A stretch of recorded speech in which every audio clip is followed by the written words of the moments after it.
नमस्कार। द भारत नाव में आपका स्वागत है। इस वक्त हमारे साथ जीवेश जी जुड़ गए हैं और आज विधानसभा बहुत हंगामेदार रहा और जीवेश जी को मार्शल के द्वारा बाहर निकलवाया गया, जिसका बीजेपी ने विरोध भी किया और तमाम तरह के आरोप भी लगे। कहा यह जा रहा है कि कुछ ऐसे शब्द जीवेश जी ने स्पीकर के लिए बोल दिया कि जिसके बाद मार्शल को अंदर बुलाना पड़ा। जीवेश जी, क्या हुआ था आज विधानसभा के अंदर? ऐसा क्या हुआ कि मार्शल को बुलाना पड़ा? पहले तो इस आरोप को आप वापस लीजिए। आप पहले चैनल है जो कह रहे हैं कि जिवेश जी ने स्पीकर के लिए कोई शब्द बोल दिया था। मैंने नहीं कहा सदन के अंदर बोला जाए, सुन लीजिए, जी सदन के अंदर जो कुछ बोला जाता है जी वो सदन के पटल पर होता है, सदन के पटल पर रिकॉर्ड पे रहता है, जी उसकी बकायदा वीडियोग्राफी होती है। जी तो बिल्कुल। सदन में हम वीडियोग्राफी, आपके साथ ही जो कैमरामैन हैं जी वो रिकॉर्ड भी कर रहे हो, कोई ना कोई आप मंगवा लीजिए और देख लीजिए।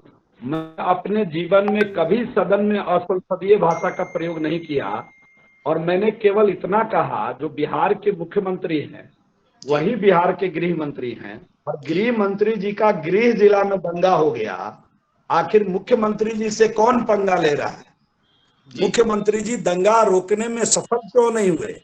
मुख्यमंत्री जी के गृह जिला में चाहे एसपी हो, चाहे डीएम हो, वो जो चीफ सेक्रेटरी हैं, चाहे यहाँ बैठे हुए डीजीपी हैं, चुनिंदा ऑफिसर की ही वहां बहाली करते हैं। तो चुनिंदा ऑफिसर के नेतृत्व में भी वहां दंगा हो गया, तो चुनिंदा ऑफिसर दंगा क्यों नहीं रोक पाए? तो मेरा सवाल लाजमी था। मैंने कहा सदन के अंदर चूंकि गृह मंत्री स्वयं मुख्यमंत्री हैं जी और उनके गृह जिला का मामला है, इसलिए उनको स्वयं आकर सदन को संतुष्ट करना चाहिए। बिहार के 12 करोड़ लोगों का प्रतिनिधि सदन में बैठा है। बिहार के 12 करोड़ लोगों को सदन में बयान लेकिन देकर संतुष्ट जीवेश जी करना चाहिए मुख्यमंत्री को। वो दो जी एक मिनट बोल लेने दीजिए।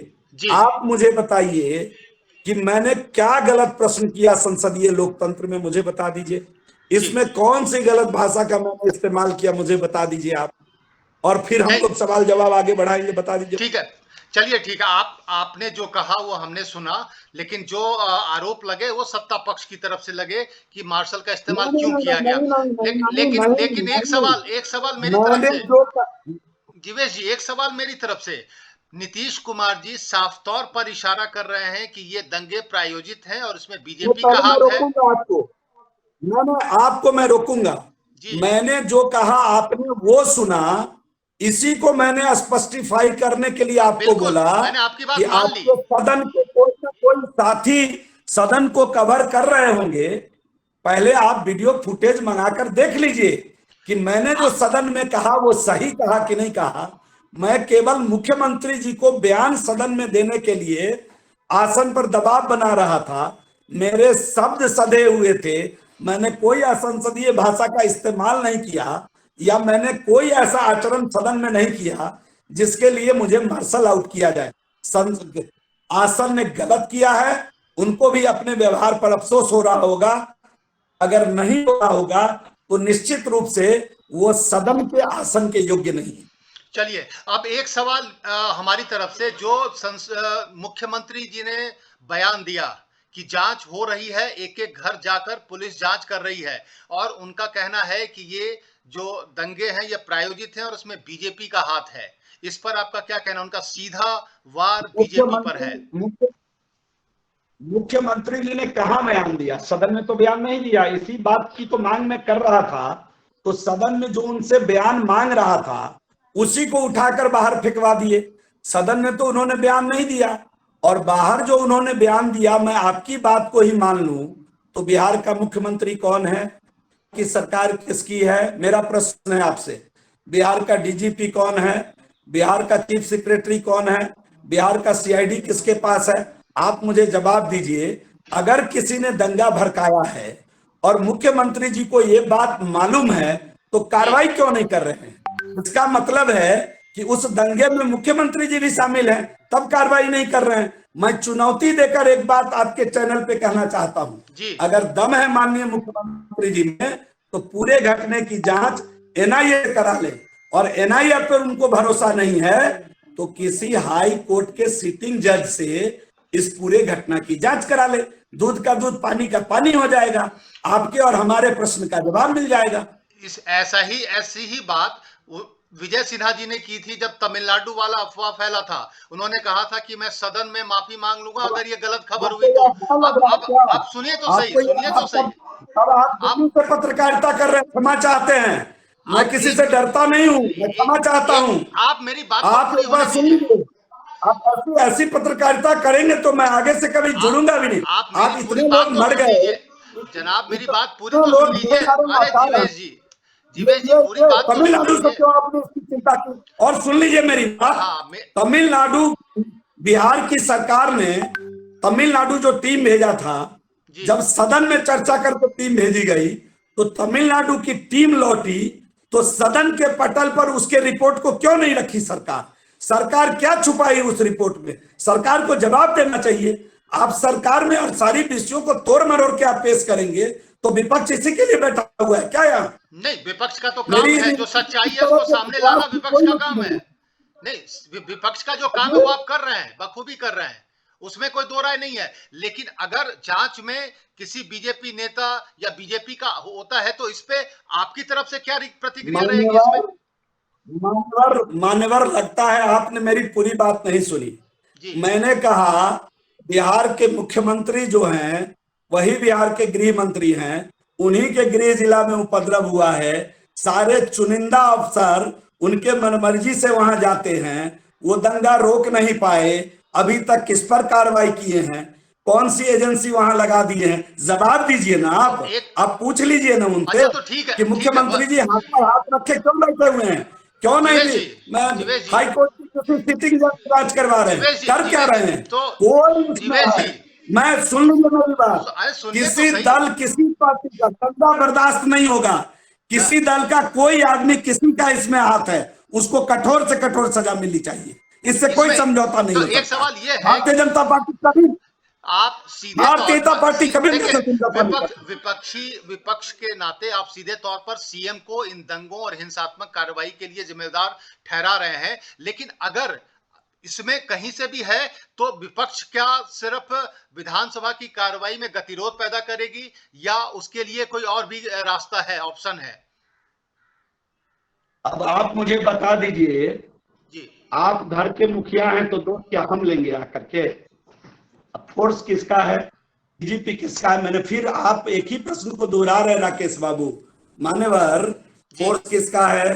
मान्यवर, रामनवमी की जुलूस का डेट तय था, एसपी समिति का बैठक किया होगा, चुनिंदा एसपी वहां है, चुनिंदा डीएम है, इतनी बड़ी घटना हो गई, अभी तक वहां बैठे हुए हैं। सरकार उनको हटाने की हिम्मत नहीं जुटा पाई क्योंकि वो नाक के बाल है माननीय मुख्यमंत्री जी के।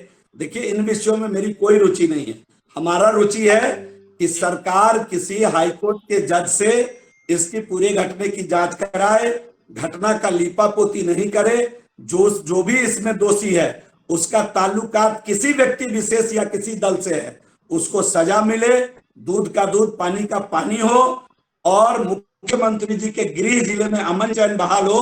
हम लोग इसके पक्षधर हैं जी। और इसी बीच में गृह मंत्री अमित शाह जी के दौरे को आप किस तौर पर लेंगे? दंगे के बीच में वो गए और उन्होंने कहा कि दंगाइयों को उल्टा लटका कर सीधा कर देंगे। ये क्या कानून व्यवस्था की बात हुई सर? निश्चिंत रहिए, जब हमारी सरकार आएगी जी तो दंगा मुक्त हो जाएगा बिहार। ये लिख कर रख लीजिए, इसको रिपोर्ट करके मत रखिए, इसको लिख कर रख लीजिए और इस ऑडियो को अपने लाइब्रेरी का हिस्सा बना लीजिएगा कि भारतीय जनता पार्टी की सरकार जिस दिन बिहार में आएगी, बिहार को चुनौती लेकर कि दंगा मुक्त करके ही रहेंगे। बिहार में इतने साल आप नीतीश जी के साथ रहे, आपने ऐसा क्या कर दिया सर जो आज दंगा भड़क गया? अगर आप चुनौती है तो चुनौती में 9 साल की सरकार भी तो शामिल है सर। 9 साल नहीं, उससे ज्यादा दिन हम लोग रहे सरकार में। अब ठीक कर लीजिए इसको। तो फिर कोई तो मॉडल आपने बनाया होगा ना नीतीश जी के साथ, बीजेपी का अपना कोई मॉडल।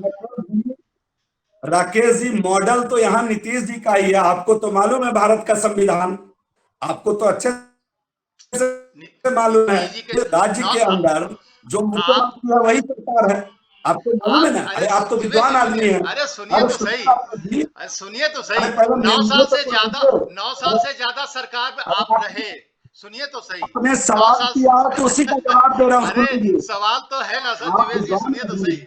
9 साल से ज्यादा आप आप सरकार विद्वान, में रहे, कोई बीजेपी का ऐसा कोई काम जो याद रखे बिहार की जनता, एक काम बता दीजिए। एक बार जिसको बिहार जिसको आ याद जाइए। करके, जिसको बिहार, याद करके 2025 में आपको वोट दे देगी जनता। कोई एक ऐसा काम मुझे जो बोलने आपने रहते हुए दीजिएगा किया या हो आप अपना सरकार में। एजेंडे पर बात करिए। मुझे बोलने दीजिएगा या आप अपने ही एजेंडे पर बात करिएगा। मैं आपके, राकेश जी मैं आप सवाल पूरा काबिल, करके आपको सुन रहा हूं, बताइए सर, बताइए। राकेश जी, राकेश जी आप काबिल आदमी मुझे पता है।